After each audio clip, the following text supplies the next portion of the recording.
تو ایسے موقع پہ تو پولیس ہی بنتی ہے, سمجھ رہے ہو, اتنا درندوں کی طرح تم معصوم بچے کو پیٹ رہے ہو, وہ چرس نہیں پی رہا, وہ ہیروئن نہیں پی رہا یار, گھر سے بغیر بتائے نکل آیا.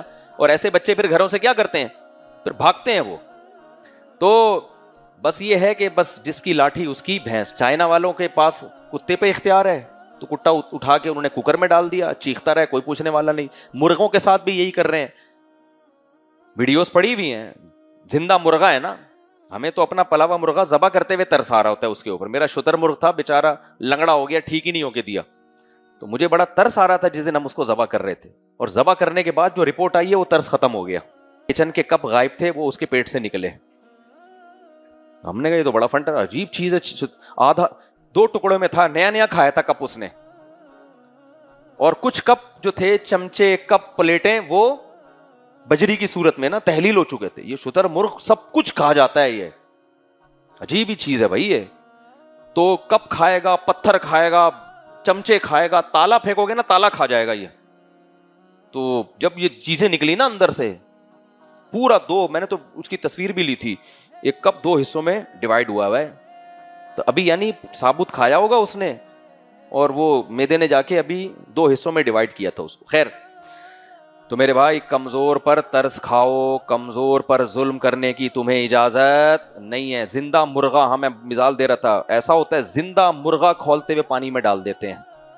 زندہ مرغا پھر کیا کرتے ہیں, اس کو نکالتے ہیں, وہ ابھی زندہ ہے, اس کے پر نکال رہے ہیں. یار پر نکالنے کے لیے, کیونکہ بوائل پانی سے پر نرم ہو جاتے ہیں نا, اس کو اتنی اذیت دے رہے ہو یار, تو اس کو ذبح کر دیتے. تم تو ذبح کے بھی قائل نہیں ہو, سر پہ چوٹ مار کے ہلاک کر دیتے. اس کے بعد آپ جو مرضی کرو اس کے ساتھ, لیکن اپنی آسانی کے لیے, صرف اپنی آسانی کے لیے اس جانور کو کس قدر عذاب دے رہے ہیں. تو میرے بھائی جب ہم جہنم کی آیتیں سنتے ہیں نا, تو ہمیں فرعون پہ بھی ترس آتا ہے کہ اللہ نے اس کو صبح و شام, اللہ کہتے ہیں جہنم پہ جلاؤں گا. لیکن جب اس کی حرکتیں دیکھو گے نا, جو اس کے ظلم, جو معصوم بچوں کو ماؤں کی گود سے چھینتا تھا اور کیا کر دیتا تھا, ذبح. تو جس نے وہ چیخیں اپنی آنکھوں سے دیکھی ہے نا, وہ کہے گا اللہ تو دن میں 2 دفعہ آگ میں جلا رہا ہے, اس کو 10 دفعہ آگ میں جلایا کر اس کو, اور اس کو مت چھوڑنا. پیغمبروں کا دل بہت نرم ہوتا ہے, پتہ ہے آپ کو. نوح علیہ السلام 950 سال تبلیغ کرتے رہے اور قوم نے اتنا ستایا, ایک دفعہ بھی نوح علیہ السلام نے بد دعا کے لیے ہاتھ نہیں اٹھایا. پیغمبروں کا ظرف ہماری طرح نہیں ہوتا, ہم تو ذرا سی بات پہ بڑی بڑی ایک دم بد دعائیں نکالنا شروع کر دیتے ہیں نا. مائیں کیا کہتی ہیں, بچہ ذرا سی الٹی حرکت کرے, یعنی شلوار میں ہی بچے نے پیشاب کر دیا نا, تیری زبان کھینچ کے باہر نکال دو. شکر ہے زبان کا دھمکی دے رہی ہوتی ہے, زبان کھینچ کے, حالانکہ پیشاب کیا ہے نا اس بچے نے, تیری زبان کھینچ کے کیا کر دوں گی میں, منہ سے باہر نکال دوں گی, گلا کاٹ کے مار دوں گی میں تجھے. تو کیسی دھمکیاں, ہم لوگ تو جذباتی ہیں, ہم سب ایسے ہی ہیں. لیکن پیغمبروں کا ظرف دیکھو, 950 سال تک دعوت دعوت دعوت, اور قوم نے جو بدتمیزی کی ہے.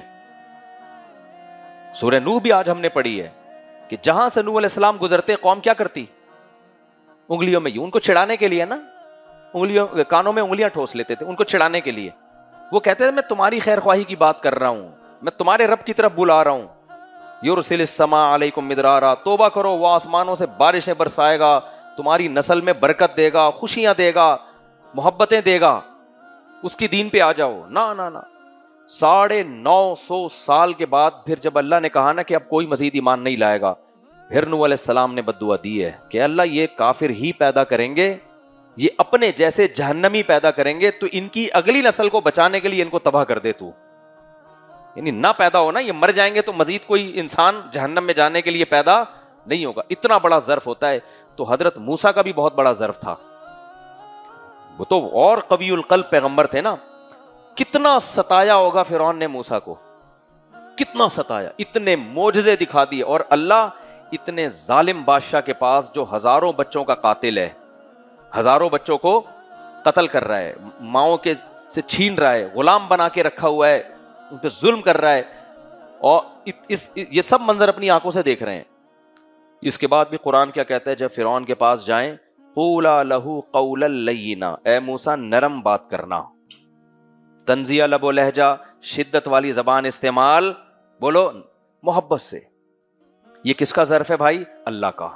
جو سب سے بولو نا وہ بہت ہی حلیم. اللہ کا نام کیا ہے؟ حلیم. حلیم کا مطلب انتہائی برداشت والا. تو جتنی برداشت اللہ کی ہے اتنی کسی کی نہیں. کس قدر یعنی اللہ کا حلم ہے نا. صرف یہ نہیں کر رہا کہ بچوں کو قتل, مخلوق کے حقوق بھی, اللہ کے حقوق بھی پامال کر رہے. اللہ کے حقوق کیسے؟ بھائی تجھے خدا نے پیدا کیا, تو لمحہ بلمحہ اس اللہ کا محتاج ہے. آج تجھے بیمار کرنا چاہے تو ٹھیک نہیں کر سکتا اپنے آپ کو. آسمان سے بارشیں بند کر دے تو تیری اوقات 2 دن میں سامنے آ جائے گی, یہ ساری حکومت تیری ختم ہو جائے گی. زمین سے تناور درخت پیدا کر رہا ہے, تیری ماں کی چھاتیوں میں دودھ پیدا کیا تھا جب تو پیدا ہوا. اتنے احسانات اللہ کر رہا ہے اور تجھے پتا ہے میں نے مر کے ویسے بھی ختم ہو جانا ہے. دعویٰ کیا کہہ رہا ہے؟ انا ربکم الاعلی, میں تمہارا رب ہوں. خدا کون ہے؟ گاڈ کون ہے؟ میں ہوں, اور معمولی رب نہیں ہوں. الاعلی, سب سے اعلیٰ اور برتر, مجھ سے بڑا اس کائنات میں کوئی بھی نہیں ہے.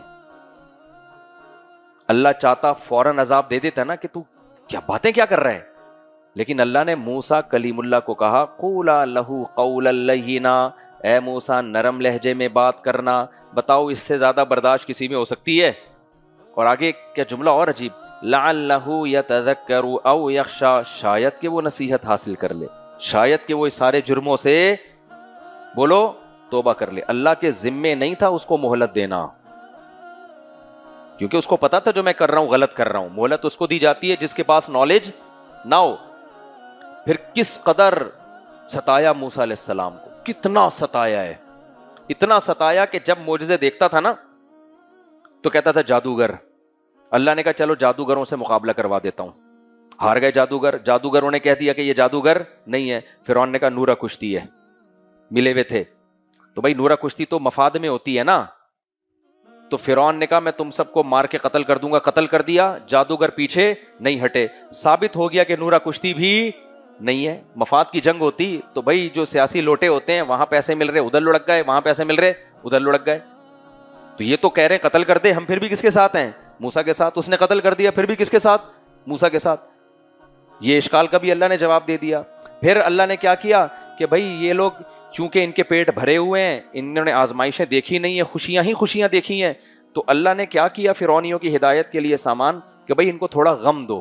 غم میں بعض دفعہ انسان اللہ کو یاد کر لیتا ہے. یہ بھی کس کی رحمت تھی؟ اللہ کی. تو ان پر مصیبتیں آنا شروع ہوئیں. جب مصیبتیں آتی تو بجائے توبہ کرنے کے ٹینشن میں آتے اور حضرت موسیٰ سے آ کے کہتے کہ خدا سے کہو کہ یہ مصیبت دور کر دے تو ہم تجھ پر ایمان لے آئیں گے. حضرت موسیٰ کہتے کو امیدیں ہو جاتی بھائی اب ایمان لانے والے ہیں, اب بنی اسرائیل پہ ظلم ختم کرنے والے. اور ہاں تو پھر کیا ہوا جب وہ یہ کہتے نا, قرآن کہتے جب ہم کشفنا عنہم الرجز, جب ہم ان سے عذاب کو دور کرتے, اذا ہم ینکسون, وعدہ توڑنے میں دیر نہیں لگاتے, فوراً توڑ دیتے, مکر جاتے, فوراً مکر کے بھائی یہ تو نیچرل ہے. قوموں پہ مصیبتیں بھی آتی ہیں اور مصیبتیں بولو دور بھی ہوتی ہیں. یہ تو ہو گئی دور. یہاں تک کہ جب پے در پہ مصیبتیں آنا شروع ہوئی ہیں نا, مصیبتیں آتی, پھر وہ یہ الزام لگا دیا یہ موسیٰ جادو کی وجہ سے یہ سب کچھ کر رہا ہے, یہ جادو کے زور سے کر رہا ہے. ہر طرح سے جب سمجھا لیا بھائی تو کچھ سمجھنے کے لیے تیار ہے ہی نہیں. اور پھر ظلم کم کرنے کے بجائے ظلم اس نے بڑھا دیا. کیوں؟ جب حق ابھرنا شروع ہوتا ہے نا تو باطل اس کو دبانے کے لیے جب دلائل کی دنیا میں ہارتا ہے تو اوچھے ہٹکندے اور زیادہ استعمال کرنا شروع کر دیتا ہے. کس قدر ستایا ہے, کس قدر ستایا ہے. اس کے بعد جا کے پھر موسیٰ علیہ السلام نے بد دعا کی ہے. جو رحم دل تھے حضرت موسیٰ علیہ السلام, جیسے میں نے کہا نا میرا دل چاہ رہا تھا جس نے کتے کو لٹکایا ہے نا اس کو لٹکا کے اس طرح جلایا جائے پھر پتہ چلے گا. ایسا نہ ہو کوئی آپ جلانا شروع کر دیں کسی کو. ایک جذبات ہیں, کرتا میں بھی نہیں ایسا کہ چائنا والا ہوتا میں اس کو اٹھا کے لٹکاتا, وہ پولیس آ کے مجھے 3 دفعہ لٹکا دیتی. لیکن دل یہ چاہ رہا تھا. دل کے جذبات کیا ہوتے ہیں؟ دل کے جذبات یہی ہوتے ہیں. تو موسیٰ علیہ السلام کو نے جب دیکھا نا یہ کچھ فرعون کر رہا ہے, ایک وقت کے بعد جا کے پتا ہے موسیٰ علیہ السلام نے کیا دعا مانگی ہے؟ ربنا آتیت فرعون وملأہ, سورہ یونس میں ہے, زینتا واموالا فی الحیات الدنیا. اے اللہ تو نے فرعون کو بڑی طاقت دی, بہت عیاشی دی ہے تو نے فرعون کو, اے اللہ اس عیاشی سے صرف یہ گمراہ نہیں ہو رہا، قوم بھی کیا ہو رہی ہے؟ گمراہ. کیونکہ لوگ غریب کو چھوڑ کے کس کے پیچھے جاتے ہیں؟ دولت مند کے پیچھے. یہ نہیں دیکھتے کہ حق پر کون ہے، یہ نہیں دیکھتے کہ حق پر کون ہے. تو ربنا لیضلوا عن سبیلک ربنا اطمس علی اموالہم واشدد علی قلوبہم. اے اللہ تجھ سے دو دعائیں مانگ رہا ہوں، ایک اس کے مال کو برباد کر دے، اتنا ظلم دیکھا نا اپنی آنکھوں سے. واشدد علی قلوبہم، اور اے اللہ اس سے توبہ کی توفیق سلب کر لے. ایسا نہ ہو کہ اب یہ توبہ کرے اور تو اس کے سارے گناہ معاف کر دے. نہیں آئی بات؟ کیونکہ اللہ کا قاعدہ ہے نا کہ جو توبہ کرے گا کتنا ہی بڑا مجرم ہو، یہ بھی دیکھو کتنا بڑا ظرف ہے اللہ کا بھائی، کتنا ہی بڑا مجرم ہو سارے گناہ کیا ہیں. تو اب ایسا نہ ہو کہ یہ کمبخت، اتنا ظلم اس کمبخت نے کیا ہے اور اتنا ضدی، اتنا ہٹ دھرم. تو اللہ کا اے اللہ تیرا قانون تو چینج نہیں ہو سکتا، یہ جو توبہ کرے میں معاف نہ کروں. میں تجھ سے یہ دعا تو نہیں کرتا کہ یہ توبہ کرے پھر بھی معاف نہ کرنا، یہ تو تیرا قانون ہے. میں یہ دعا کرتا ہوں اس کے دل کو ایسا سخت کر دے پتھر کی طرح، اس میں توبہ کی توفیق ہی اس سے کیا ہو جائے؟ سلب. ایسی مہر لگا دے اس کے دل کے اوپر، امکان ہی ختم ہو جائے کہ یہ توبہ کرے گا. اللہ نے کیا کہا؟ اجیبت دعوتکما. ہارون علیہ السلام نے بھی اس دعا پہ آمین کہا تھا نا. تو اللہ نے کہا اے موسیٰ اور ہارون تم دونوں کی دعا میں نے قبول کر لی ہے. اب اس کو توبہ کی توفیق، اس کا دل میں اتنا سخت کر دوں گا، جو تھوڑی بہت اس میں کبھی کبھی خیال آ جاتا تھا نا اس کو توبہ کرنے کا، وہ خیال بھی کیا ہو جائے گا؟ ختم. اور یہ تباہ بھی ہوگا اور اس کو توبہ کی توفیق بھی نہیں ملے گی. تو اتنا بڑا ظرف ہے. اس کے بعد اللہ کا حق بنتا ہے کہ ایسے شخص کو کہاں ڈال دے اٹھا کے؟ ہمیشہ کی آگ میں. پھر اللہ کہتے ہیں ہم نے جب پھر بنی اسرائیل کو موسیٰ علیہ السلام جب رات کو لے کے نکلے ہیں تو بھی فرعون کے پاس آپشن تھا کہ کمزور لوگ ہیں، بھاگ رہے ہیں نا، بارڈر کراس کر رہے ہیں، کرنے دو یار، تمہاری حکومت تو نہیں جا رہی نا، تم تو پھر بھی ایک گورنمنٹ ہے تمہاری. نا نا نا نا، طاقت کے نشے میں نہیں بھائی. وہی قصہ، ایک بندر کا ہاتھ ایک بوتل میں پھنس گیا نا، چوری کر رہا تھا، بوتل میں کچھ انگور پڑے ہوئے تھے. اب کیا کرتا ہے وہ بندر کمبخت کہ اگر وہ تھوڑے سے بادام یا انگور جو بھی تھے نا چھوڑ دیتا ہے نا، انگور یہ کشمش تھی تو تھوڑے سے کشمش چھوڑ دے تو مٹھی چھوٹی ہو جائے گی، بوتل سے ہاتھ باہر نکل آئے گا. لیکن کشمش کی مقدار کیا ہو جائے گی؟ کم. اور کر بھی چوری رہا ہے، اس کو پتا ہے مالک سے پٹوں گا میں. اب دوسرا بندر اسے کہہ رہا ہے کہ ابے تھوڑے سے چھوڑ دے اور ہاتھ باہر نکال لے، کم از کم اس وقت پٹنے سے تو بچ جائے گا. وہ کہہ رہا ہے نہیں، میں پورے سارے کشمش ایک ہی دفعہ میں نکالوں گا. تو پھر تو پٹے گا کہ نہیں پٹے گا؟ وہی ہوا، مالک آیا، اس نے دیکھا یہ تو چوری کر رہا ہے، یہ تیرے لیے تھوڑی میں نے کشمش رکھی ہوئی ہے. تو یہی حال کس کا ہوا؟ فرعون کا. یہی بہت سے لوگوں کا حال ہے بھائی. اب بنی اسرائیل بھاگ رہے ہیں، جانے دے یار، کہ تمہاری تو اسٹیبل گورنمنٹ ہے نا، تمہیں کیا نقصان ہو رہا ہے ان سے؟ نا نا نا نا. فرعون نے منادی کرائی بھائی بھاگنے بھی نہیں، پٹو، مار کھاؤ اور جاؤ بھی نہیں یہاں سے. یہی آج فلسطین میں ہو رہا ہے. بارڈر بھی کراس نہیں کرنے دے رہے ان کو، غزہ والوں کو بارڈر بھی سیل کیا ہوا ہے. تو بھائی اللہ غافل نہیں ہے. ایسا نہیں ہے کہ اللہ کو پتہ ہی نہیں کہ کیا ہو رہا ہے دنیا میں. تو جب وہ گیا ہے اور پھر اللہ نے آخری چانس بھی دیا فرعون کو. وہ چانس کیا تھا؟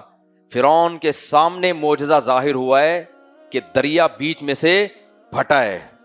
دنیا میں کبھی ایسا ہوتا ہے بھائی کہ کسی قوم کے لیے دریا کالطود العظیم؟ قرآن کہہ رہا ہے لہریں جو تھی نا، ایک ادھر پہاڑ بن گیا اور ایک ادھر پہاڑ. لہریں آ رہی ہیں، جمع ہو رہی ہیں، یعنی دونوں طرف سے لہریں جمع تو ہو رہی ہیں لیکن پہاڑ کی شکل میں اوپر کو جا رہی ہیں، بیچ میں خشکی. اتنا بڑا معجزہ اس کمبخت نے دیکھا. اب تو بھائی تو مان جا کے یار ان کے ساتھ کون ہے؟ ایسے جادو کہاں ہوتے ہیں یار کہ سارے کام ہی جادو سے ہو رہے ہوں. جادوگروں کی اپنی بیویاں بھاگی بھی ہوتی ہیں گھروں سے. کوئی تمہاری بیوی تمہارا سنگ دل محبوب قدموں میں لائے گا، اپنے والوں کو گھر میں نہیں رکھ سکتا. کوئی بھی جادوگر کہا کرے نا سنگ دل محبوب قدموں میں، بولے تیری کہاں ہے آج کل، تو یہ بتا خالی. تو پھر راستہ بنا ہے، موسیٰ علیہ السلام گزر گئے. کمبخت کو سمجھ نہیں آ رہی، ابے بھائی اللہ نے ان کے لیے یہ راستہ کھولا ہے، آخری مہلت دی جا رہی ہے کہ اللہ کس کے ساتھ ہے؟ ان کے ساتھ. بھاگنے دے، اب تو واپس پلٹ جا یہاں سے. نہیں، وہی کہ پوری کشمش چاہیے مجھے، ٹھیک ہے نا. بدبخت آدمی، اس نے اپنی پوری فوج کو کہا. اور میں بار بار کہتا ہوں کہ ان لیڈروں پہ ہمیں افسوس نہیں ہوتا جو تمہیں گمراہ کر رہے ہیں، افسوس عوام پہ ہوتا ہے کہ جو ان لیڈروں کی، جو سیکولر لوگ ہیں نا، لبرل لوگ ہیں جو تمہیں مذہب سے دور کر رہے ہیں، تم ان کی باتوں میں آ رہے ہو کہ بات تو بندہ صحیح کہہ رہا ہے، بات تو بندہ صحیح کہہ رہا ہے۔ تو فرعون کے بھی پیچھے وہ جو مکھنچو تھے نا، بے وقوف، وہ بھی سارے منظر دیکھ رہے ہیں، ابے اللہ کو چھوڑ کے باپ کس کو، یعنی خدا کس کو بنایا ہوا ہے؟ فرعون کو۔ تبھی میں آج کل کے اسکالرز کے بارے میں کہتا ہوں، تم لوگوں نے اتنے بڑے بڑے ائمہ مجتہدین کو چھوڑ کر کس کو باپ بنایا ہوا ہے؟ آج کل کے لوگوں کو، جن کے پاس پراپر علم بھی نہیں ہے۔ یہ بالکل یہی حساب ہے یہاں بھی، یہی حساب ہے یہاں۔ تو اتنی بڑی تعداد فرعونیوں کی، وہ سب فرعون کو لائک کر رہے ہیں۔ جب لائک کا بٹن دب رہا ہے تو کس کے لیے دب رہا ہے؟ فرعون کے لیے۔ موسیٰ کے لیے ایک لائک بھی اس قوم میں نہیں آ رہا، 2-4 لائک آئے تھے، ان کو اللہ نے بچا لیا، کچھ فرعونی مسلمان بھی ہوئے تھے۔ اس پورے لشکر کے ساتھ بے غیرت خود بھی پانی میں اترا، اور اس کی جو اس سے بڑی بے غیرت قوم تھی، وہ اندھی تقلید میں وہ بھی کہاں اتر گئی؟ اسی کے ساتھ اتر گئی۔ اللہ کہتے ہیں ہم نے دونوں پارٹوں کو ملا دی۔ اور یہ جو فنٹر لوگ ہوتے ہیں نا، یہ ہوتے بڑے بزدل ہیں، اندر سے کیا ہوتے ہیں؟ بزدل۔ تبھی فرعون کو جب ایک غوطہ لگا ہے نا، سارا تکبر سیکنڈوں میں نکل گیا۔ پھر پتہ ہے کیا کہتا ہے؟ آمنت انہ لا الہ الا الذی آمنت بہ بنو اسرائیل۔ کیا انداز ہے دیکھو، کہہ رہے ہیں میں ایمان لایا، انہو میں ہو ضمیر شان ہے، اس کا مطلب ہوتا ہے بات یہ ہے کہ، ہو ضمیر کا مطلب کیا ہوتا ہے؟ جب اس کا مرجع نہیں ہوتا نا تو یہ ضمیر قصہ ضمیر شان کہلاتی ہے، جو عربی گرامر جانتے ہیں ان کو پتہ ہے۔ اس کا مطلب ہوتا ہے بات یہ ہے کہ، جیسے قرآن کہتا ہے انہو من یتقی ویصبر، بات یہ ہے کہ جو تقوی اختیار کرتا ہے، صبر کرتا ہے۔ تو یہ جب کسی بات کو بڑے اہتمام سے بتایا جاتا ہے نا، تو ہم کہتے ہیں بات یہ ہے کہ۔ تو پہلے تو منہ سے ساری زندگی ایک دفعہ نہیں پھوٹا کہ میں اللہ پہ ایمان لایا، اب کیا کہہ رہے؟ بات یہ ہے کہ آمنتو، میں ایمان لایا، کس بات پر؟ لا الہ الا الذی، کوئی معبود نہیں ہے، یہ بھی نہیں کہ الا اللہ، سوائے اللہ کے نہیں، سوائے اس خدا کے جس پہ بنی اسرائیل ایمان لائے ہیں۔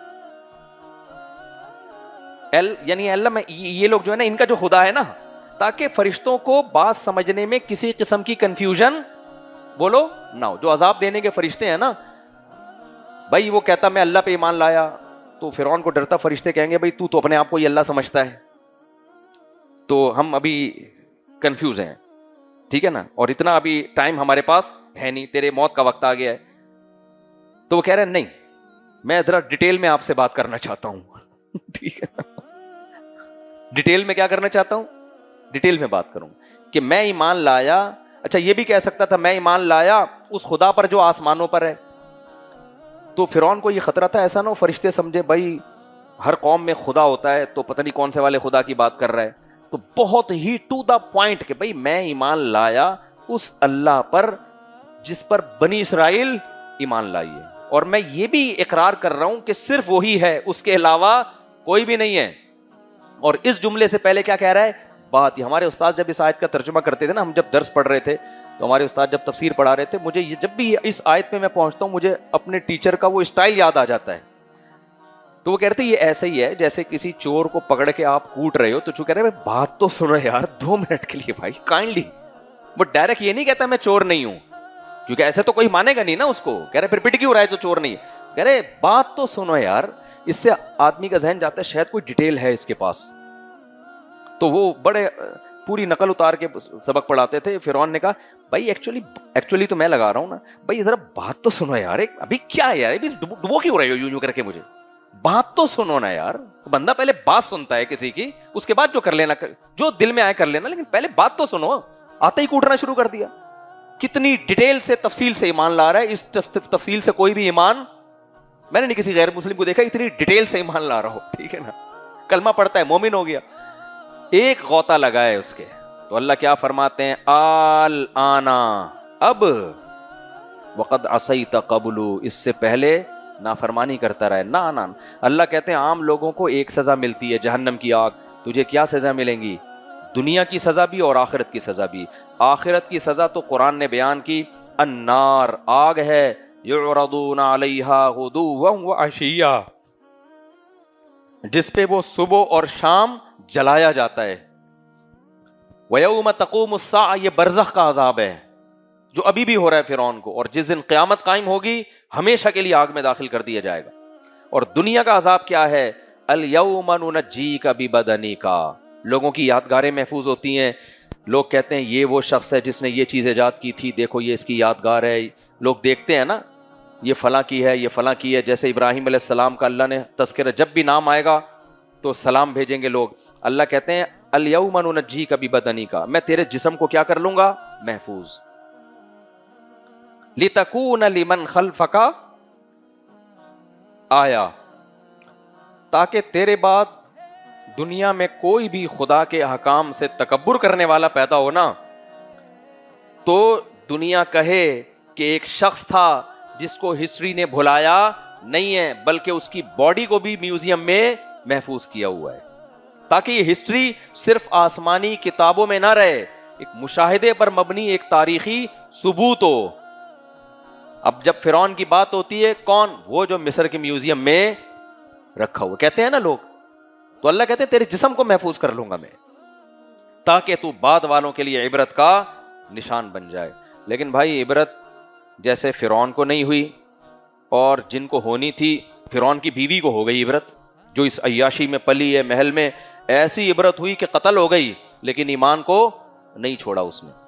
تو آج بھی ایسا ہی ہے، جس کو ہونی ہوتی ہے اس کو فرعون کی لاشیں دیکھنے کی ضرورت نہیں ہوتی، وہ چھوٹی چیزوں سے بھی ہو جاتی ہے. جس کو نہیں ہونی ہوتی ان کے دل ایسے پتھر بن جاتے ہیں، وہ دن رات اللہ کی نشانیاں دیکھیں، اس کے باوجود بھی ان کو عبرت نہیں ہوتی. تو وقت کافی زیادہ ہو گیا، میں اس کو یہیں ختم کرتا ہوں. اللہ سے دعا ہے کہ اللہ تعالی ہمیں قرآن پر عمل کرنے کی، برائیوں سے بچنے کی اللہ توفیق عطا. آج خواتین کا سب سے بڑا جرم بے پردگی ہے. اس سوسائٹی میں بے حیائی پھیلانے کی سب سے بڑی ذمہ دار کون ہے؟ عورت. حج ہو رہے ہیں، عمرے ہو رہے ہیں، سب کچھ ہو رہا ہے، پردہ نہیں ہو رہا عورت سے، پردہ ہی نہیں ہو رہا عورت سے. کزنوں سے پردہ نہیں ہو رہا، چچا زاد بھائی دیوروں سے پردہ نہیں ہے، بوائے فرینڈ تو ایسے کلچر ہے ہر ایک سے فری. بھائی عورت پر اللہ نے جو سب سے بڑا حکم لاگو کیا ہے وہ کیا ہے؟ وہ پردہ کرے. لیکن وہی تکبر ہے، ہم نے ملانی تھوڑی بننا ہے، ہم نے ملانی تو ٹھیک ہے بھائی، ایک دن آپ کا بھی جنازہ قبر میں بولو اترے گا، تو دیکھتے ہیں پھر کیا ہوتا ہے وہاں پہ. قبر میں سب نے اترنا ہے. فرعون بھی پڑا ہوا ہے وہ میوزیم میں، جا کے آپ دیکھ لو اس کو، اس سے خیریت پوچھو، خیریت کا جواب نہیں دے گا. صحیح ہے نا؟ اس سے حال احوال پوچھو، جواب نہیں دے گا. اس سے پوچھو کیسے ڈوبے تھے، کوئی جواب نہیں ہے. بزبان حال بتا رہا ہوگا بھائی یہ فنٹر گیری دنیا کی ہے، جب پھٹے پہ لیٹا تو سب بولو نا ختم. تو اس پہ لیٹنے سے پہلے اگر ہدایت مل جاتی ہے تو ٹھیک ہے، لیٹنے کے بعد تو بھائی فرعون کو بھی مل گئی تھی، ہم سب کو مل جائے گی. اللہ تعالیٰ سمجھنے کی عمل کی توفیق عطا فرمائے. سوال دے. شیخ حضرت مفتی رشید احمد صاحب رحمہ اللہ تعالیٰ کی بھی یہی رائے تھی کہ صلاۃ التسبیح پر ان کو اطمینان نہیں تھا. وہ یہ کہتے تھے کہ بھئی یہ تو مشہور روایات کے بالکل اگینسٹ ہے. اور علامہ ابن تیمیہ رحمہ اللہ تعالیٰ بھی اسی کے قائل ہیں. ان کے الفاظ یہ ہیں لم یثبت مثلہ بمثلہ، کہ اس جیسی نماز جو عام نمازوں کے بالکل خلاف ہے اس کی کیفیت، وہ اس جیسی کمزور روایات سے اس کا ثبوت نہیں ہو سکتا. بہرحال اختلافی مسئلہ ہے. جمہور کی رائے یہی ہے کہ صلاۃ التسبیح سنت ہے. بعض محققین اس کے قائل ہیں کہ سنت نہیں ہے. تو مجھے تو جو میرا چھوٹا منہ بڑی بات، میں کوئی محقق یا اصحاب ترجیح میں سے نہیں ہوں، لیکن حقیقت یہ ہے کہ پورے طور پر اطمینان نہیں ہوتا. لیکن بہرحال میں عوام کو وہی رائے بتاتا ہوں جو جمہور کی رائے ہے. اور جب اتنا بڑا اختلاف ہو اور جمہور ایک طرف ہو تو اس عمل کو بہرحال بدعت نہیں کہا جا سکتا. تو اس لیے عوام کو میں عوام پہ چھوڑ دیتا ہوں. آپ کو جن علماء کی رائے پر زیادہ اعتماد ہو اس پر عمل کریں. تو اگر آپ کو اطمینان اسی پہ ہے، جمہور علماء کی رائے پر کہ پڑھنی چاہیے تو پڑھیں. اللہ تعالیٰ سے پوری امید ہے، کیونکہ اس میں بہرحال ذکر ہی کر رہے ہیں، کوئی ایسے خلاف شرع کام تو نہیں کر رہے ہیں نا، اللہ کا ذکر ہی کثرت سے کیا جا رہا ہے. تو بہرحال دونوں رائے، میرا مقصد تھا صرف دونوں رائے سامنے آ جائیں کہ بعض محققین اس کے قائل ہیں کہ صلاۃ التسبیح کے بارے میں جو روایات ہیں اتنی جاندار نہیں ہیں کہ اس سے ایک ایسی نماز ثابت کی جا سکے جو عام نمازوں کے بالکل خلاف اس کی کیفیات ہیں، بلکہ عام نمازوں کو دیکھا جائے تو اس سے گویا سدا صاحب لازم آ رہا ہے. تو یہ ہے کہ اب آپ خود فیصلہ کریں. جو پڑھ رہا ہے وہ بھی ٹھیک ہے، اگر کوئی اس کو صحیح نہیں سمجھتا تو وہ بھی ٹھیک ہے. اختلاف کا ظرف بہرحال پیدا کرنے کی بہت شدید ضرورت ہے. اگر کسی مسئلے میں کسی عالم کا اختلاف ہو تو اس کو اعتدال کے ساتھ بیان کر دیا جائے اور سب علماء کا احترام دل میں رکھا جائے, کسی کو برا بلا نہ کہا جائے, اور جس عالم کی رائے پر آپ کو زیادہ اعتماد ہو آپ اس کی رائے پر عمل کریں. میں نے پہلے بتا دیا بدعت نہیں کہا جا سکتا اس کو, کیونکہ جمہور علماء بہرحال اس کے قائل ہیں. فوریکس ٹریڈنگ کا کیا حکم ہے؟ فوریکس ٹریڈنگ جائز نہیں ہے, کیونکہ کرنسی یا گولڈ پر آپ قبضہ کیے بغیر آگے بیچ نہیں سکتے. یہاں کچھ بھی نہیں ہوتا, بس فرضی خرید و فروخت چل رہی ہوتی ہے. جھینگے حلال ہیں یا حرام؟ حرام سے کم بھی کوئی درجہ ہوتا ہے, ایک دم ڈائریکٹ کسی چیز کو حرام نہیں بنا دینا چاہیے. دیکھیں جھینگے کے بارے میں کئی بار کلپ ریکارڈ کروا چکا ہوں, پوچھا ہے تو دوبارہ بتا دیتا ہوں. نبی صلی اللہ علیہ وسلم نے فرمایا الحلال بین والحرام بین, حلال بھی واضح ہے حرام بھی واضح ہے, لیکن کچھ چیزیں آپ صلی اللہ علیہ وسلم نے فرمایا درمیان میں ہیں, مشتبہ ہیں. تو جو مشتبہات سے بچتا ہے تو وہ اپنے دین کو بچا لیتا ہے. اب ہمیں کیا کیا چیزیں حلال ہیں نبی نے واضح طور پہ بتا دیا. بکرا ہے, گائے ہے, اور وغیرہ وغیرہ, مرغی, بطخ, یہ سب چیزیں جو پرندے ہیں جو چونچ سے کھاتے ہیں, درندے نہیں ہوتے, وہ شکار نہیں کرتے, وہ سارے پرندے حلال ہیں. سمندر میں مچھلی حلال ہے, صحابہ نے کھائی, قرآن میں اس کا تذکرہ ہے. اب سمندر میں مچھلی کے علاوہ جو مخلوق ہے اس کے بارے میں نصوص خاموش ہیں, یعنی قرآن و سنت خاموش ہے. لہذا جب خاموش ہے تو اجتہاد کیا گیا. تو بعض علماء اس کے قائل ہو گئے, بعض مجتہدین اس کے قائل ہو گئے کہ بھئی ہمیں سمندر میں کسی چیز کے حرام ہونے کی دلیل نہیں ملتی, اور قرآن میں یہ اجازت دی گئی ہے کہ سمندر کا شکار تمہارے لیے حلال ہے. احل لکم صید البحر وطعامہ متاعا لکم وللسیارہ, کہ تمہارے لیے سمندر کا شکار حلال ہے. اگرچہ اس میں اسپیسیفک مچھلی کے علاوہ یا جھینگے کا تذکرہ نہیں کیا, لیکن وہ کہتے ہیں بھئی اللہ نے جب مطلق رکھا ہے تو ہم حلال سمجھتے ہیں. لیکن بعض فقہاء اس طرف گئے ہیں کہ نہیں یہ حلال نہیں ہے, ان کے پاس بھی دلائل ہیں. تو امام ابو حنیفہ, امام ابو یوسف, امام محمد وہ اسی طرف گئے ہیں. وجہ اس کی ہے, وہ کہتے ہیں جو آپ قرآن کی جس آیت سے آپ استدلال کرتے ہیں جس میں آتا ہے کہ تمہارے لیے سمندر کا شکار حلال ہے اور اس کا کھانا بھی, اس کا سیاق و سباق دیکھا جائے تو یہ اصل میں احرام کی پابندیوں میں کیا کرنا ہے کیا نہیں کرنا اس کا تذکرہ ہے. تو بتایا جا رہا ہے کہ احرام کی پابندیوں میں تم نے خشکی کا شکار نہیں کرنا, سمندر کا کر سکتے ہو. تو اس میں یہ نہیں ہے کہ سمندر میں کیا کیا حلال کیا کیا حرام, یہ اس آیت کا موضوع ہی نہیں ہے. اس کا مطلب تو یہ ہے کہ جو شکار تم پہ جانور کا حرام ہوتا ہے احرام کی حالت میں, تو وہ لاگو ہوتا ہے خشکی کے جانوروں پر. سمندر پہ شکار تم کر سکتے ہو. اور وہ دلیل دوسری دیتے ہیں, نبی صلی اللہ علیہ وسلم کی حدیث ہے احلت لنا میتتان السمک والجراد, قرآن نے ہر طرح کے مردار کو حرام قرار دیا ہے. حرمت علیکم المیتۃ, تم پر مردار حرام ہے. تو اور یحرم علیہم الخبائث, قرآن کہتے ہیں ناپاک اور خبیث چیزیں تم پر حرام ہیں. تو اب مردار میں جب سب حرام ہو گیا تو مچھلی کے علاوہ سب چیزیں, کیونکہ اس سمندر کے جانوروں کو ذبح نہیں کیا جاتا, تو سبھی حرام ہو گئے. تو اس سے مستثنا حدیث میں دو چیزوں کو کیا گیا ہے. آپ صلی اللہ علیہ وسلم کی صحیح حدیث فرمایا احلت لنا میتتان السمک والجراد, دو مردار ایسے ہیں جو ہمارے لیے حلال کیے گئے ہیں, ایک ٹڈی جو کھیتوں کو نہیں چٹ کر جاتی ٹڈی, اور ایک مچھلی. تو اس لیے امام ابو حنیفہ کا موقف اس میں بہت مضبوط ہے. وہ کہتے ہیں بھائی کہ اللہ تعالیٰ نے, نبی نے ہمیں دو چیزوں کو مستثنا کیا, خارج کیا ہے, ورنہ ہر طرح کے مردار کو حرام قرار دیا گیا ہے. اس میں صرف دو چیزوں کو خارج کیا ہے, مچھلی اور ٹڈی. تو دو ہی چیزیں خارج ہوں گی, ان کے علاوہ سب چیزیں اپنے عموم پر ہوں گی اور ناجائز ہی ہوں گی. اور دوسری بات یہ کہ اگر ہم یہ قول لے لیتے ہیں کہ سمندر میں مچھلی کے علاوہ سب چیزیں حلال ہیں, یعنی پانی کے تمام جانور حلال ہیں, تو ایسی ایسی گند نکلتا ہے سمندر سے اور دریاؤں سے کہ چائنا والے بھی شاید نہ کھاتے ہیں اس کو, وہ انگریز تو کھاتے ہی نہیں ہیں. تو وہ جو آیت ہے ناپاک اور خبیث چیزیں تم پر حرام ہوں گی, تو وہ پھر وہ اس کا مطلب کیا رہ جاتا ہے. پھر مثال کے طور پر سمندر میں یعنی پانی میں, دریا میں تو کچھوا بھی ہوتا ہے, یعنی کچھوے بھی ہوتے ہیں, دریائی کچھوے, اور مگرمچھ بھی ہوتے ہیں. تو آپ کہہ سکتے ہیں مگرمچھ تو دریا میں بھی رہتا ہے اور پانی سے باہر بھی رہتا ہے, اور کچھوا بھی پانی میں بھی رہتا ہے, پانی سے باہر بھی رہتا ہے. تو وہی پھر کیکڑا بھی تو یہی ہے, کیکڑا پانی میں بھی رہتا ہے, پانی سے باہر بھی رہتا ہے. تو دیکھا یہ جائے گا کہ زیادہ اگر پانی میں رہتا ہے تو پانی کا جانور ہی کہلائے گا وہ. تبھی امام شافعی رحمہ اللہ تعالیٰ کے نزدیک کیکڑا حلال ہے, کیونکہ وہ زیادہ پانی میں رہتا ہے, اور دیگر فقہا بھی یہی کہتے ہیں. لیکن پھر سوال پیدا ہوتا ہے, پھر مگرمچھ بھی تو پانی میں زیادہ رہتا ہے, کچھوا بھی تو پانی میں زیادہ رہتا ہے, تو یہ تو پھر یعنی عجیب سا ہی ہو جائے گا کہ کچھوے بھی کھانا شروع کر دیں آپ. پھر ظاہر ہے جو جانور حلال ہے اس کے انڈے بھی حلال ہیں, تو کچھوے کے انڈے بھی حلال ہو جائیں گے, اور مگرمچھ کے انڈے بھی حلال ہو جائیں گے. تو اس لیے اس بارے میں امام حنیفہ کا موقف بہت مضبوط ہے اور اکثریت نے اسی موقف کو ہی فالو کیا ہے, یعنی امت میں اکثریت نے. تو اس لیے ہماری رائے تو اس بارے میں بالکل واضح ہے کہ جھینگا جو ہے وہ جائز نہیں ہے. کیکڑا, جھینگا, یہ سب چیزیں مچھلی میں داخل نہیں ہیں. ہاں البتہ یہ ضرور ہے کہ ہمارے ہی معاصر علماء میں, جن میں حضرت مفتی تقی عثمانی صاحب جیسے متبحر عالم بھی موجود ہیں, وہ جھینگے کو مچھلی کی اقسام میں ہی داخل کرتے ہیں. یعنی وہ کہتے ہیں جھینگا بھی مچھلی کی قسم ہے.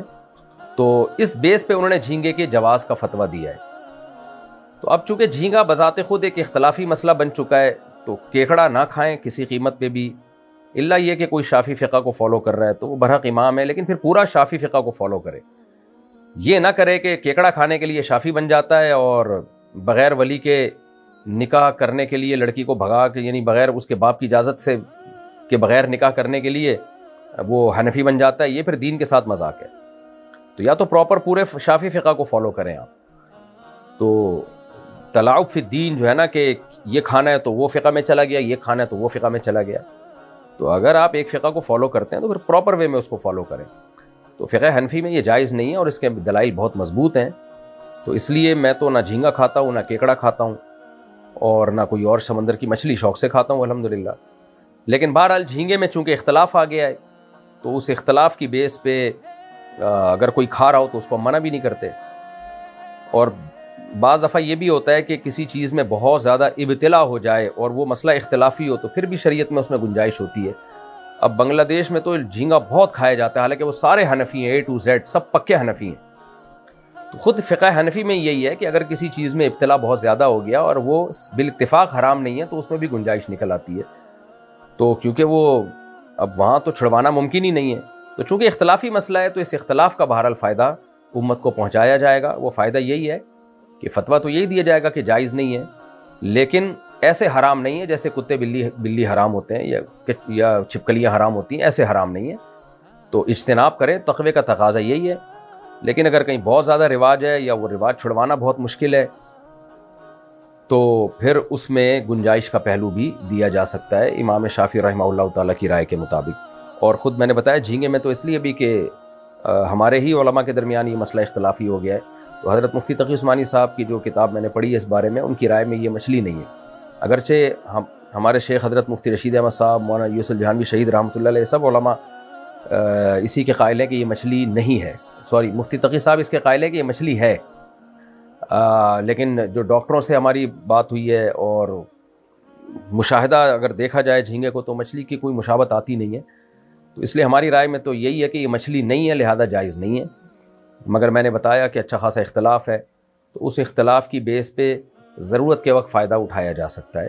ضرورت کیا ہے کہ آپ جہاز میں جا رہے ہو, کھانے کو کچھ بھی نہیں ہے, تو کتے بلے کھانے سے بہتر ہے بھائی جھینگا کھا لو. وہ مکروہ, اس لیے علماء اس کے لیے ہلکا لفظ استعمال کرتے ہیں, حرام کے بجائے مکروہ تحریمی کا لفظ یا مکروہ کا لفظ استعمال کرتے ہیں. تو بات بہت لمبی ہو گئی ہے, لوگ پھر کنفیوز ہوتے ہیں جواب سے کہ کیا کریں. جواب یہی کہ جھینگا مت کھائیں, یہ کریں آپ. اور کوئی کھا رہا ہو تو اس پہ فتوے بھی نہ لگائیں, آرام سے ایک دفعہ منع کر دیں بھائی نہیں کھائیں.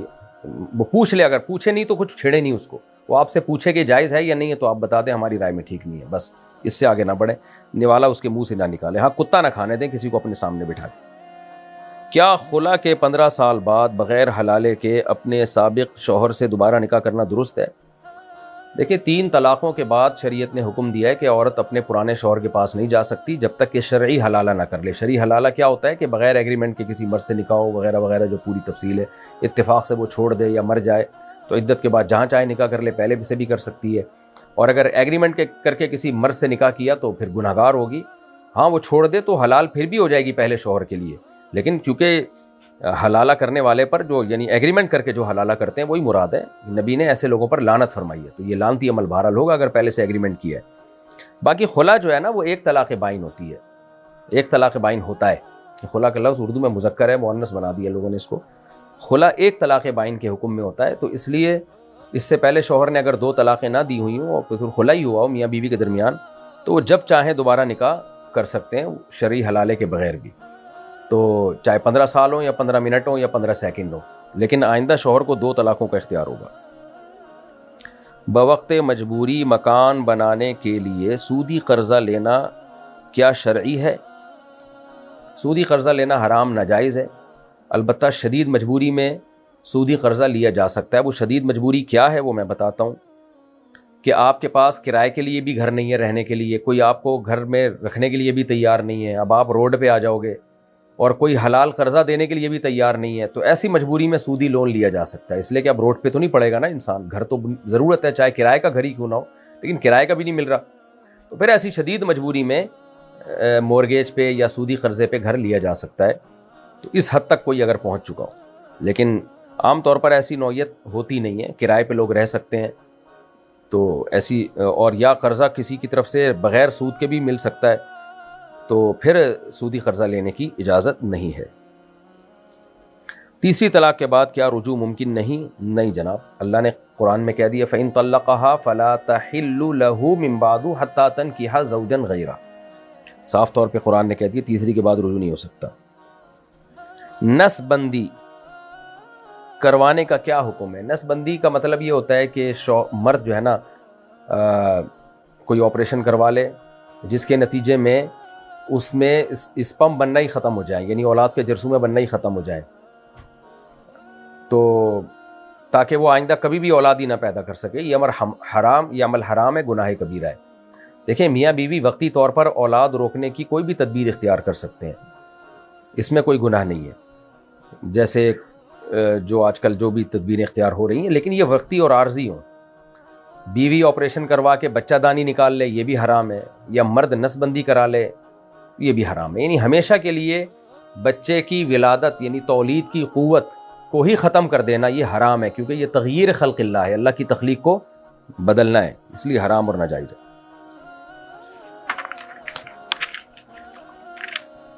قرآن کی آیات پر مشتمل ویڈیوز بنا کر یوٹیوب پر اپلوڈ کرنا درست ہے؟ جی بالکل درست ہے۔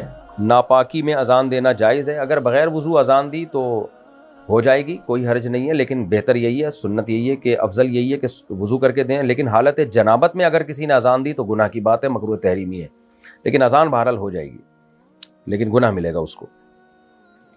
قادیانیوں کے ساتھ کھانا پکانا یا کھیلنا جائز ہے یا نہیں؟ قادیانیوں سے بالکل فری ہونے کی اجازت نہیں ہے۔ قادیانیوں میں اور دوسرے غیر مسلموں میں فرق یہ ہے کہ دوسرے غیر مسلم اپنے باطل دین کو اسلام نہیں کہتے، اسلام کا لبادہ نہیں اوڑھتے۔ قادیانی کیا کرتے ہیں؟ اتنا بڑا جرم کیا، ایک جھوٹے نبی کو سید الانبیاء صلی اللہ علیہ وسلم کے طرف منسوب کر دیا کہ آپ کا ذلی نبی ہے، معاذ اللہ، کذاب اور دجال کو کہہ دیا کہ نبی کا ذلی نبی ہے، اور پھر اپنے آپ کو مسلمان بھی کہتے ہیں۔ آج قادیانی اپنی نسبت اسلام سے ختم کر دیں، بولے ہم مسلمان نہیں ہیں تو ہم ان کو بھی وہی حقوق دے دیں گے جو دوسرے غیر مسلموں کو دیے، لیکن یہ اپنے آپ کو چونکہ مسلم کہتے ہیں، تو یہ جرم بہت بڑا جرم ہے کہ آپ ایک جھوٹے نبی پہ ایمان رکھتے ہو اور اپنے آپ کو منسوب کرتے ہو سید الانبیاء کی طرف۔ تو اس لیے قادیانیوں کے ساتھ میل جول اور دوستیاں یہ ناجائز اور حرام ہے۔ کچھ غیرت اور دینی حمیت کے بھی کچھ تقاضے ہوتے ہیں، ہاں دشمنی کسی سے نہ رکھیں، بد اخلاقی کسی سے نہ کریں، بس ریزرو رہیں، آپ کوئی مارے پیٹنا یا بد اخلاقی کرنا یا گالیاں دینا یہ کام نہ کریں، بس ریزرو رہیں آپ، تو سلام دعا نہ رکھیں۔ نکاح میں گواہ کا اجرت لینا کیسا ہے؟ دیکھیں نکاح میں قاضی کے لیے اجرت لینا یا گواہ کے لیے اجرت لینا جائز ہے، کیونکہ کوئی بھی کام جس میں آپ کا وقت خرچ ہو رہا ہو آپ اس کو کا معاوضہ لے سکتے ہیں۔ البتہ جو کام آپ پر فرض ہو جاتا ہے یعنی آپ کے ذمہ لازم ہو جاتا ہے تو اس پہ آپ اجرت پھر نہیں لے سکتے۔ مثال کے طور پر اگر کوئی نکاح پڑھانے والا ہے ہی نہیں اور ایک کو بندے کو نکاح پڑھوانا ہے اور کوئی بندہ پڑھانے والا کوئی ہے ہی نہیں، اس کو خود بھی نہیں آتا نکاح کیسے پڑھا جاتا ہے، تو پھر جو علاقے کا عالم ہوگا اس پر فرض ہو جاتا ہے کہ وہ اس کا نکاح پڑھائے، پھر اس کے لیے پھر اجرت لینا جائز نہیں ہوگا۔ اسی طرح کسی کو اپنا نکاح پڑھوانا ہے، اس کو گواہ مل ہی نہیں رہے کہیں، اب دو مسلمان نظر آئے اس کو کہ بھائی تم میرے نکاح پہ گواہ بن جاؤ، کیونکہ گواہ میں کوئی گاؤں میں ہے کہیں کوئی مجبوری ہو گئی، تو پھر تو وہ اجرت نہیں لے سکتے، اس لیے کہ ان پر تو پھر فرض ہے کسی مسلمان کے ساتھ تعاون کریں۔ لیکن اگر گواہ دنیا میں بہت ہیں تو اسپیسیفک مجھے یہی دو گواہ چاہیے، تو پھر وہ دو گواہ شرط لگا سکتے ہیں، ٹھیک ہے بھائی ہم آپ کے نکاح پہ گواہ جب بنیں گے جب آپ ہمیں پیسے دو گے، کیونکہ ہمارا ٹائم خرچ ہوگا۔ باقی یہ کہ یہ فری پھوکٹ میں ہی ہونا چاہیے، گواہ میں گواہ کا کیا جا رہا ہے، وہاں اتنے لوگ بیٹھے ہوئے ہوتے ہیں، کسی کو بھی گواہ بنا دیں۔ اگر شوہر بے اولاد ہو تو فسخ نکاح درست ہے؟ دیکھیں اگر بے اولاد ہو تو فسخ نکاح درست نہیں ہے، البتہ شادی کے بعد پتہ چلا کہ شوہر میں اولاد پیدا کرنے کی صلاحیت ہی نہیں ہے، اس میں اولاد کے جرثومے ہی نہیں ہے اس کے اسپم میں، یا یہ کہ اور علاج بھی نہیں ہو سکتا اس کا، یعنی اب عورت کو پتہ چلا کہ جس بندے سے میری شادی ہوئی ہے اب ناممکن ہے کہ اس کے اولاد ہو، میڈیکل سے یہ میڈیکل رپورٹ آ گئی، تو پھر عورت کے لیے ایسی صورت میں کورٹ سے تنسیخ نکاح یعنی نکاح ختم کرانے کی شرعاً اجازت ہے۔ البتہ اگر پہلے سے پتہ ہو عورت کو کہ جس سے میری شادی ہو رہی ہے اس کے اولاد ممکن ہی نہیں ہے، یا شادی کے بعد پتہ چلا لیکن علاج ممکن تھا اس کا، تو یا ویسے ہی قدرت کی طرف سے اولاد ہی نہیں ہو رہی شوہر کے، تو پھر تنسیخ نکاح نہیں ہو سکتا۔ نئی دلہن کو گھر لا کر اس کے پاؤں دھونا اور اس پانی کو گھر کے اطراف میں چھڑکنا کیا جائز ہے؟ جائز نہیں ہے بھائی، یہ سب توہم پرستی میں آتا ہے اور اسلام آپ کو توہم پرستی سے روکتا ہے۔ حالت جنابت میں روزہ رکھنا اور دیر سے غسل کرنا کیسا ہے؟ جائز ہے، کوئی حرج نہیں ہے۔ غسل نماز کے لیے فرض ہے، نماز سے پہلے لازمی غسل کریں۔ کپڑوں پر پیشاب کا قطرہ لگے تو کیا حکم ہے؟ اس کو دھو لینا چاہیے، البتہ اتنی بات ضرور ہے اگر ایک دو قطرے لگ گئے اور پھیلا نہیں ہے تو دھونا تو چاہیے اس کو، لیکن اگر کسی نے نہیں بھی دھویا تو تھوڑی سی نجاست ہو تو نماز ادا ہو جاتی ہے۔ ہاں، نجاست ہتھیلی کی گہرائی کے برابر پھیل جائے تو پھر نماز نہیں ہوتی، تو ایک دو قطرے اگر کپڑوں پہ لگے ہیں تو دھو لینا بہتر ہی ہے، لیکن کوئی نہیں بھی دھوئے گا تو نماز ادا ہو جائے گی۔ حاملہ عورت کا روزہ نہ رکھنے کا کیا حکم ہے؟ دیکھیں، عورت حمل والی ہو یا بچے کو دودھ پلاتی ہو، دونوں صورتوں میں اس پہ روزہ رکھنا فرض ہے، کیونکہ اللہ نے بیماری میں روزہ چھوڑنے کی اجازت دی ہے۔ حمل کوئی بیماری نہیں ہے اور دودھ پلانا بھی کوئی بیماری نہیں ہے، اور ہم نے دیکھا ہے بہت سی پریگننسی میں خواتین روزہ بھی رکھتی ہیں اور دودھ بھی پلاتی ہیں بچوں کو۔ البتہ اگر کسی کو حمل میں روزہ رکھنے سے واقعی کوئی بیماری ہو رہی ہے، سر چکرا رہا ہے، یا یہ کہ فیڈ کرانے والی عورت کو دودھ ہی نہیں آ رہا یا دودھ پلاتی ہے تو سر چکرانے لگتا ہے اس کا، تو یہ سر کا چکر آنا یا شوگر بہت لو ہو جانا ایسی، تو یہ بہرحال بیماری میں آتا ہے، تو ایسی عورت پھر روزہ چھوڑ سکتی ہے۔ خلاصہ کیا نکلا کہ اگر دودھ پلانے سے کسی بیماری کا خطرہ ہے یعنی روزہ رکھنے کے صورت میں، تو پھر روزہ چھوڑا جا سکتا ہے، یعنی بیماری کی حالت میں بھی روزہ چھوڑ سکتے ہیں، اور بیماری کا غالب گمان ہو تو بھی روزہ چھوڑا جا سکتا ہے، یعنی اگر روزے آپ کو خطرہ ہے کہ روزہ رکھنے سے بیمار ہو جائیں گے تو بھی چھوڑا جا سکتا ہے۔ چور بازار سے سامان خریدنا کیا جائز ہے؟ کیونکہ چور بازار کے جو نام پڑتے ہیں نا، چور بازار، اس میں سارا مال چوری کا نہیں ہوتا۔ چور بازار کو جو ہماری معلومات ہیں، کیونکہ شیرشاہ میں بھی سنا ہے میں نے، کوئی چور بازار ہے کراچی میں، تو چور بازار کے بارے میں جو میری رپورٹ ہے وہ یہ ہے کہ اس میں مال تو سارا بغیر چوری کا ہی ہوتا ہے، لیکن چوری کا مال بھی ادھر ہی جاتا ہے، یعنی چوروں کو پتہ ہوتا ہے کہ فلاں جگہ ایک جگہ ہے جا کے وہاں پہ چوری کا مال بکے گا، تو اس کا مطلب یہ نہیں ہوتا وہاں زیادہ تر مال چوری کا ہے۔ تو اس لیے کسی چور بازار میں اگر زیادہ مال چوری کا نہ ہو، کچھ مال چوری کا ہو، تو وہاں سے پھر خریداری شرعاً جائز ہے، کیونکہ ہمیں کیا پتہ یہ چوری کا ہے، ایسے تو ہر مال میں امکان ہے کہ پتہ نہیں اپنی چیز بیچ رہا ہے کس کی چیز بیچ رہا ہے، لیکن اگر آپ کو خود سے پہلے سے پتہ ہو، غالب گمان ہو کہ یہاں زیادہ تر مال چوری ہی کا بکتا ہے، تو پھر اس مال کو خریدنا آپ کے لیے جائز نہیں ہے، لیکن ایسا غالب گمان ہونا بڑا مشکل ہے، اس لیے چوری کرنا بھی حرام، چوری کا مال بیچنا بھی حرام، چوری کا مال خریدنا بھی حرام، لیکن یہ اس چوری کے بارے میں جس کے بارے میں یقین ہو کہ یہ فلاں نے چوری کی ہے اور یہ چوری کا مال ہی پکڑا رہا ہے۔ جب تک ایسا یقین نہ ہو تو شریعت نے ہمیں بہت زیادہ گہرائی میں جانے کا حکم نہیں دیا، اس سے تو لوگوں پہ کاروبار کے دروازے بند ہو جائیں گے اور لوگ مشکل میں پڑ جائیں گے۔ ابہموا ما ابہم اللہ، حضرت عمر کا مشہور قول ہے کہ جس چیز پہ اللہ نے پردہ ڈالا ہوا ہے تو تم بھی پردہ ڈالو، خام خواہ ٹوہ میں لگنا یہ درست نہیں ہے۔ اچھا بھائی، عدت میں عدالت جانا جائز ہے؟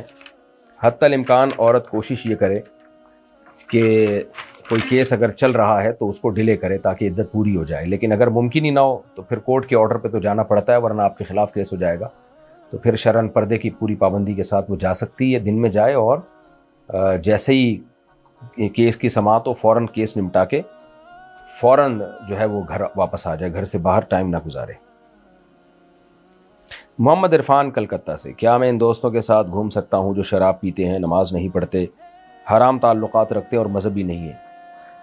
کوئی ضرورت ہو، مجبوری ہو تو ایک الگ بات ہے، نارملی ایسے لوگوں سے دوستی نہ رکھی جائے، کیونکہ نبی صلی اللہ علیہ وسلم نے فرمایا کہ انسان اپنے دوست کے مذہب پر ہوتا ہے، تو ہر شخص کو چاہیے کہ وہ یہ دیکھے کہ اس کی دوستی کس سے، حدیث میں ہے یہ، اور آپ صلی اللہ علیہ وسلم نے اچھی صحبت اور بری صحبت کی مثال بھی دی ہے کہ اچھی صحبت کی مثال عطر فروش کی ہے کہ اس کے پاس سے خوشبو آتی ہے، اور بری صحبت کی مثال بھٹی والے کی سی ہے، چنگاری لگ کے آپ کے کپڑے بھی جل سکتے ہیں۔ تو کسی کے ساتھ رہنا، صحبت میں رہنا کسی کی، یہ بہت اہم مسئلہ ہے، اسلام میں اس کی بڑی ویلیو ہے۔ اس لیے آپ کے لیے اگر وہ دوست شراب بھی پیتے ہیں، نماز نہیں پڑھتے اور حرام تعلقات رکھتے ہیں تو آپ ان سے ریلیشن ختم کر دیں، ورنہ اس بات کا پورا پورا خطرہ ہے آپ بھی ان جیسے نہ ہو جائیں، اور اس بات کا بھی خطرہ ہے کہ آپ ان جیسے نہ بھی ہوں تو لیکن آپ کے دل میں ان گناہوں کی نفرت ختم ہو جائے۔ ہم نے بہت سے لوگ دیکھے ہیں جو گناہوں کی نفرت پھر ان کے دل میں ختم ہو گئی۔ ہاں، تبلیغ کی نیت سے کسی کے ساتھ وقتی تعلق رکھنا تاکہ اس کو دین کی دعوت دیں، وہ ایک الگ بات ہے۔ طیبہ راؤ کراچی سے، قضائے عمری ادا کرتے وقت ہر نماز کی کتنی رکعت پڑھنی ہوتی ہے؟ بس فرائض پڑھیں اور وتر واجب پڑھیں، باقی سنت موقدہ بھی چھوڑ دیں قضائے عمری پڑھتے ہوئے۔ طیبہ راؤ کراچی سے، دو سجدوں کے درمیان جب بیٹھتے ہیں تو کیا دعا پڑھنی ضروری ہوتی ہے؟ اور اگر ضروری نہیں ہے تو کون سی دعا پڑھنی چاہیے؟ دیکھیں، دو سجدوں کے درمیان دعا پڑھنا واجب نہیں ہے، لازم نہیں ہے، کوئی نہ پڑھے تو بھی کوئی حرج نہیں ہے، البتہ افضل ہے، حدیث میں ترغیب ہے، یعنی ترغیب اس سینس میں کہ نبی صلی اللہ علیہ وسلم یہ دعا پڑھا کرتے تھے دو سجدوں کے درمیان، تو پڑھ لینی چاہیے۔ اللہم اغفر لی ورحمنی واہدنی وارزقنی واجبرنی وارفعنی، تو یہ دعا اگر یاد ہوتی ہے تو پڑھ لیں، یہ نہیں پوری ہوتی تو صرف اللہم اغفر لی ورحمنی پڑھ لیں۔ اسلم اکبانی صاحب افریقہ سے، میرے بینک بچت اکاؤنٹ میں سود کی رقم آتی ہے، اسے کون سے اخراجات میں خرچ کیا جا سکتا ہے؟ بھائی حتی الامکان سودی بینک میں اکاؤنٹ نہ کھولیں، بہرحال اب سود کی رقم آ رہی ہے تو اسے وہاں سے نکالیں اور ثواب کی نیت کے بغیر جان چھڑانے کے لیے کسی بھی خیر کے کام میں خرچ کر دیں، مسجد کی تعمیر میں خرچ نہیں کر سکتے، یہ ذہن میں رکھیں۔ یعنی کسی غریب کو آپ صدقہ میں دے سکتے ہیں، جو واقعی غریب ہو اس کو صدقے کے طور پہ دی جا سکتی ہے۔ مسجد کے بیت الخلاء بھی بنائے جا سکتے ہیں اس سے، لیکن مسجد میں تعمیر میں نہیں حصہ ہو سکتا۔ اگر شوہر اور بیوی کے درمیان طلاق کا کوئی گواہ نہ ہو تو بھی طلاق ہو جاتی ہے، جبکہ بیوی حلف اٹھانے کے لیے تیار ہے کہ شوہر نے طلاق دی ہے۔ طلاق کے لیے گواہ ضروری نہیں ہے، اگر شوہر نے طلاق دے دی تو ہو جائے گی چاہے کوئی گواہ نہ ہو۔ اب بعض دفعہ ایسا ہوتا ہے شوہر طلاق دے کے مکر جاتا ہے، بیوی کو پتہ ہوتا ہے، تو اگر بیوی کو 100% 100% یقین ہے کہ میرے شوہر نے مجھے طلاق دی ہے، تو اگر ایک یا دو طلاق دی ہے تو اس سے تو نکاح ختم نہیں ہوتا، 3 طلاقیں دی ہیں تو پھر عورت کے لیے یہی لازم ہے کہ وہ اس سے علیحدگی اختیار کر لے۔ عدالتی خلا میں بہت سارے غیر شرعی خلا ہی ہے، لیکن اس صورت میں عورت کورٹ سے خلا بھی لے سکتی ہے۔ خلا لینے کا مطلب یہ ہوگا کہ طلاق تو شوہر دے چکا ہے، مکر گیا ہے نا، تو شوہر سے جان چھڑانے کے لیے قانونی سہارا مل جائے گا اس کو۔ باقی شوہر پر واجب ہے کہ اگر اس نے اگر دی ہے تو وہ اقرار کرے، کیونکہ ورنہ بہت بڑا گنہگار ہوگا۔ ہاں، اگر عورت کو پتہ ہے میں جھوٹ بول رہی ہوں تو پھر وہ شوہر سے علیحدگی نہیں اختیار کر سکتی، بلکہ عند اللہ وہ مجرم ہوگی اگر علیحدگی اختیار کرتی ہے۔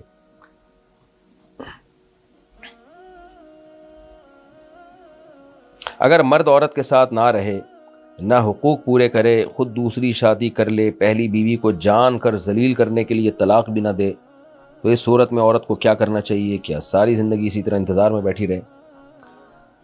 دیکھیں، کسی نے دوسری شادی کی ہو یا نہ کی ہو، جو بیوی اس کے نکاح میں ہے اس کے واجب حقوق پورے کرنا بہرحال لازم ہے، اور 2 شادیوں کے نتیجے میں تو حقوق اور زیادہ بڑھ جاتے ہیں، کیونکہ آپ کی اگر ایک بیوی ہے تو آپ اگر 2-4 راتیں اس کے ساتھ نہیں بھی گزارتے کسی مجبوری کی وجہ سے تو گناہ نہیں ہوگا، لیکن اگر 2 بیویاں ہیں آپ کی تو پھر جتنی راتیں دوسری بیوی کے ساتھ گزاری ہیں آپ کو پہلی کے ساتھ بھی اتنی راتیں گزارنی پڑیں گی، جتنا خرچہ اس کو دیا پہلی کو بھی اتنا خرچہ دینا پڑے گا۔ اور اس بارے میں شدید وعید ہے کہ جس کی 2 بیویاں تھیں عدل نہیں کیا، نبی صلی اللہ علیہ وسلم نے فرمایا جاء یوم القیامت وشقہ مائل، آدھا دھڑ اس کا فالس زدہ ہوگا قیامت کے دن۔ باقی یہ کہ آپ اس سے طلاق مانگ سکتی ہیں، اگر آپ سمجھتی ہیں کہ آپ کے حقوق پامال ہو رہے ہیں تو طلاق مانگنے میں کوئی حرج نہیں ہے۔ عورت جب طلاق مانگتی ہے تو اس کو خلا کہا جاتا ہے، یعنی مہر معاف کر کے جب طلاق مانگے تو اس کو خلا کہا جاتا ہے، تو آپ خلا کا مطالبہ کر سکتی ہیں۔ البتہ اگر وہ خلا نہ دے آپ کو تو کیا کورٹ سے آپ خلا لے سکتی ہیں یا نہیں لے سکتی؟ یعنی خلا کا مطلب کورٹ سے نکاح ختم کرا سکتی ہیں کہ نہیں کرا سکتی؟ تو اس کا مدار اس پر ہے کہ وہ کون سے حقوق ہے جو ادا نہیں کر رہا، تو اس کی جب تک تفصیل پتہ نہیں چلے گی تو میرے لیے جواب دینا ممکن نہیں ہوگا کہ کیا اس نوعیت کا ظلم ہے کہ اس میں آپ کے لیے تنسیخ نکاح کی اجازت ہو۔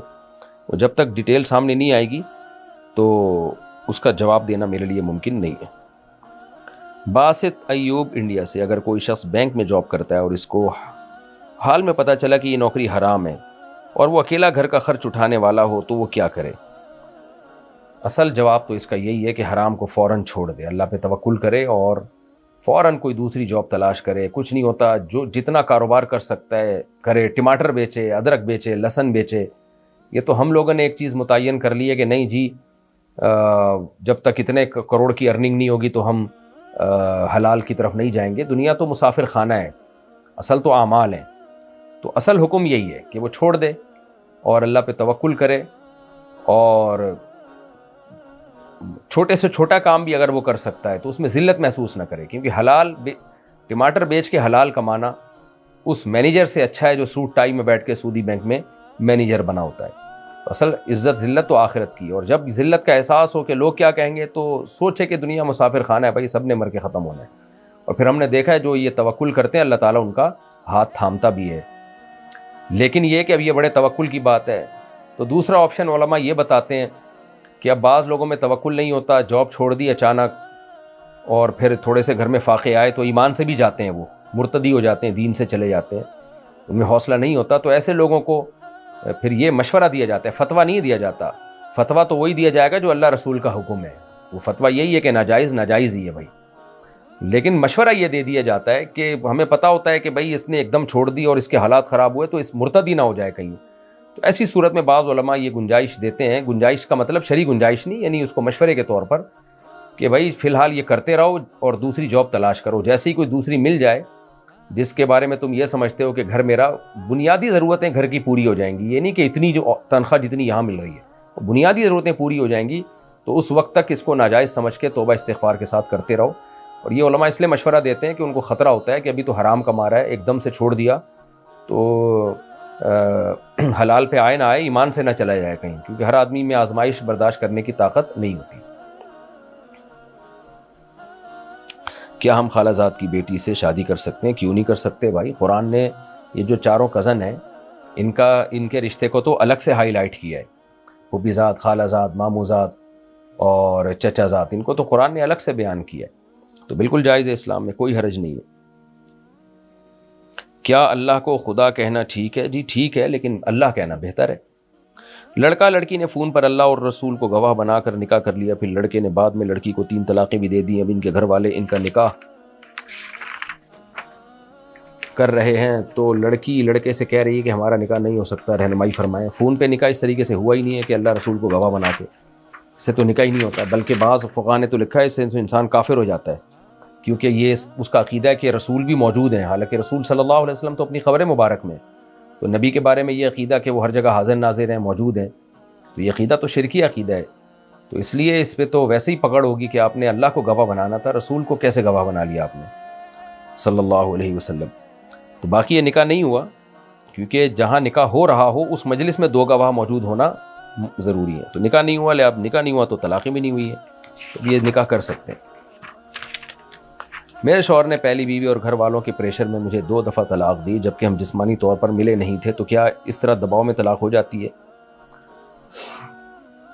دیکھیں، جسمانی طور پر ملے نہیں تھے، لیکن اگر کہیں تنہائی میں جمع ہو گئے تھے کہ ملنا چاہتے تو مل سکتے، تو ایسی تنہائی میں جمع ہونے کو رخصتی کہتے ہیں، اور رخصتی کے بعد جب 2 یا 3 طلاقیں دی جائیں تو وہ تینوں یا دونوں طلاقیں ہو جاتی ہیں۔ تو اگر آپ اپنے شوہر کے ساتھ کہیں تنہائی میں جمع ہوئی تھیں جہاں شوہر میاں بیوی کا فزیکل ریلیشن ممکن تھا، تو ایسی تنہائی میں اگر آپ جمع ہو گئے تو پھر 2 طلاقیں واقع ہو گئی ہیں۔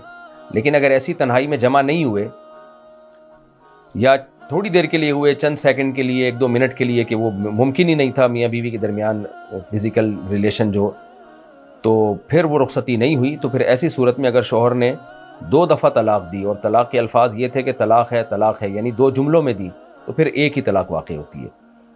لیکن اگر یوں طلاق دی کہ تمہیں 2 طلاقیں ہیں، تو پھر بہرحال 2 طلاقیں ہو گئی ہیں۔ تو یہ پوری تفصیل آپ بتائیں گی کسی مفتی کو تو وہ جواب دے سکے گا۔ میں اپنے ماموں کے بیٹے کے ساتھ بھینسیں چراتا ہوں، ماشاءاللہ ماشاءاللہ، دن کو ان کے ساتھ ہوتا ہوں، ان کو کہتا ہوں نماز پڑھو، لیکن وہ نہیں پڑھتے، تو کیا میرا ان کے ساتھ گھومنا جائز ہے؟ جب کہ میں نماز پابندی کے ساتھ پڑھتا ہوں. ابے سوری یار، چراتا نہیں ہوں، چراتا ہوں. استغفر اللہ استغفر اللہ، یہ میری غلطی ہے بھائی. میں بھی حیران ہو رہا تھا ماموں کے ساتھ کون بھینسیں چراتا ہے. بھینسیں چراتا ہوں، دن کو ان کے ساتھ ہوتا ہوں، ان سے کہتا ہوں نماز، وہ نہیں پڑھتے تو چھوڑ دیں اپنے حال پہ. ماموں کو وہ کون سمجھا سکتا ہے بھائی، بڑوں کو کوئی نہیں سمجھا سکتا. بس ایک دو دفعہ آپ نے بول دیا تو ٹھیک ہے، آپ اپنی پابندی سے نماز پڑھا کریں، اذان دیکھیں. جہانگیر صاحب کراچی سے، میں اور میرے والد نے پیسے ملا کر پلاٹ خریدا اور گھر بنا لیا. گھر والد کے نام پر تھا.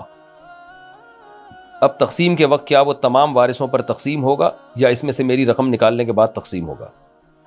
دونوں نے اپنے اپنے پیسے ملائے ہیں اور آپ نے بھی ایک معتد بھی رقم ملائی ہے. ایسے نہیں کہ 10-50 روپے یا 2-4 ہزار یا 8-10 ہزار روپے پکڑا دیے. یہ چھوٹی سی رقم تو والد صاحب کے ساتھ تعاون کے طور پر ہوتی ہے. لیکن ایسا ہے کہ والد صاحب نے بھی لاکھوں روپے لگائے، آپ نے بھی لاکھوں روپے لگائے، اور کوئی قرض کا معاہدہ بھی نہیں ہوا تھا کہ یہ قرض ہے، تو پھر یہ شرکت ہی سمجھا جائے گا اور دیکھا جائے گا گھر کی قیمت کیا ہے. تو آپ کی اور والد صاحب کی